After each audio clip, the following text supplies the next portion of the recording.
The question isn't whether Top Gun 3 is happening anymore. That ship has sailed. The real question is what kind of movie it's going to be, because honestly, the franchise is sitting on a knife edge right now between becoming something genuinely groundbreaking or just recycling the formula that already worked. Maverick wasn't supposed to work the way it did. Legacy sequels are usually exercises in nostalgia mining, but that film pulled off something different. It made almost $1.5 billion globally, landed a Best Picture nomination, and somehow managed to feel both timeless and urgent. That's a tough act to follow, and the pressure on Part 3 is massive because audiences aren't going to settle for a retread. Producer Jerry Bruckheimer recently gave us the clearest signal yet that this thing is actually moving. When asked whether Top Gun 3 or Pirates 6 would come first, he basically said it's a photo finish, but the Aviation sequel has a slight edge. More importantly, he mentioned that the script is expected very soon, which means we're past the vague development phase and into actual pre-production territory. Once that screenplay is locked, everything accelerates. Casting gets finalized, locations get scouted, shooting schedules get built, the machine starts running. Christopher McQuarrie and Aaron Kruger are back writing the script together, which is probably the smartest move the studio could make. McQuarrie especially brings that Mission Impossible sensibility where the action isn't just spectacle, it's character-driven and emotionally grounded. He knows how to escalate stakes without losing the human element, and that's exactly what Top Gun 3 needs. This can't just be another mission with bigger explosions. It has to mean something.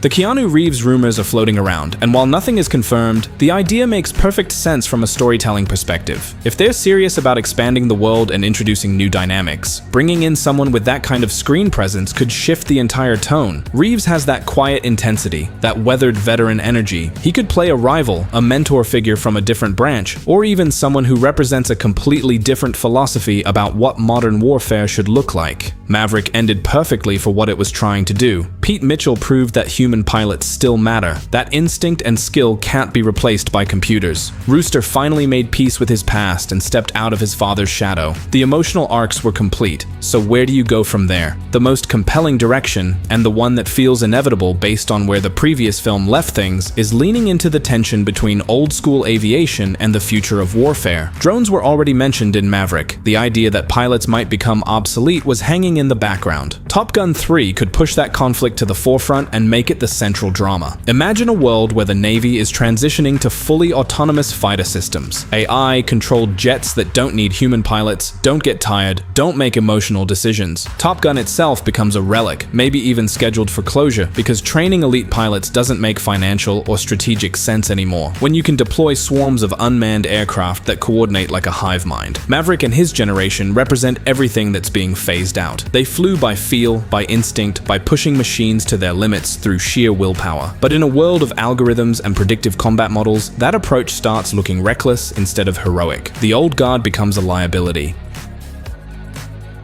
Rooster and the younger pilots are caught in the middle. They were trained by Maverick, they respect the old ways, but they also understand that the world is changing whether they like it or not. They have to prove that human pilots still bring something irreplaceable to the table, but they can't just repeat what Maverick did. They need a new argument. That's where someone like Reeves could fit in. If he's playing a former ace who now works with or commands the autonomous programs, you've got a philosophical opponent who isn't a villain, just someone with a different vision. He believes machines are the future because they're safer, more efficient, and frankly more ethical, since they don't put human lives at risk. Maverick would argue that you lose something essential when you remove the human element from combat. That's a real ideological clash, not just good guys versus bad guys. The actual threat in the film could mirror this theme. Maybe the enemy isn't a rogue nation, but another superpower that's already fully committed to AI warfare. Their jets move in perfect coordination, they adapt in real time, they don't have the limitations that human pilots do. Traditional tactics don't work because there's no human psychology to exploit, no pilot who can be rattled or outsmarted, and suddenly Maverick's entire playbook is useless. Everything he knows about aerial combat assumes there's a person on the other side making decisions. When you're fighting an algorithm, the rules change completely. This forces the story into genuinely new territory. It's not about proving that Maverick is still the best. It's about figuring out how to fight an opponent that thinks in ways humans can't match. And maybe the answer involves combining both approaches, using human creativity and intuition to guide systems that have the precision and speed of AI. Rooster becomes the bridge between two generations of warfare.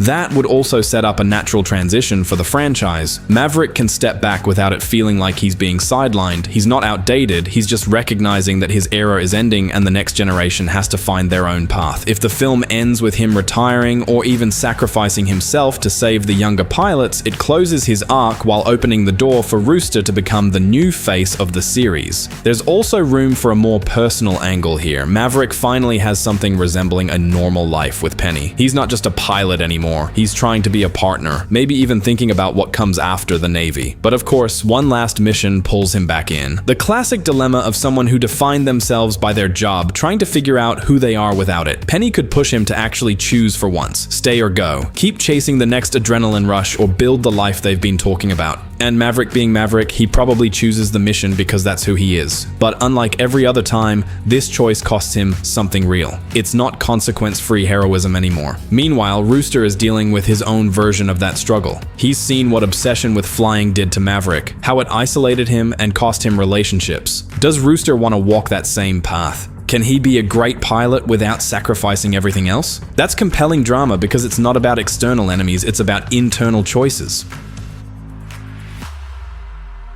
Top Gun 3 could also explore what happens when the mythology around someone like Maverick starts to crack. He's been treated as a legend for so long that the younger pilots almost see him as invincible. But watching him struggle against an enemy he genuinely doesn't understand, seeing him fail or make mistakes, humanizes him in a way that's actually more powerful than just having him win again. If we're being honest, Maverick probably shouldn't survive this movie. Not in a gratuitous way, but as the logical endpoint of his character. He's always been willing to risk everything for the mission and for the people he cares about. Having him make that ultimate sacrifice to protect Rooster and the new generation would be emotionally devastating, but also perfectly fitting. It would cement his legacy while freeing the franchise to move forward without constantly needing to justify why he's still around. But even if they don't go that route, the key is making sure Top Gun 3 isn't just next Maverick. The ending has to feel different. The stakes have to be different. We can't just watch another impossible mission where Maverick pulls off a miracle through sheer audacity. We need to see him confronting limits, accepting change, and recognizing that the future belongs to someone else.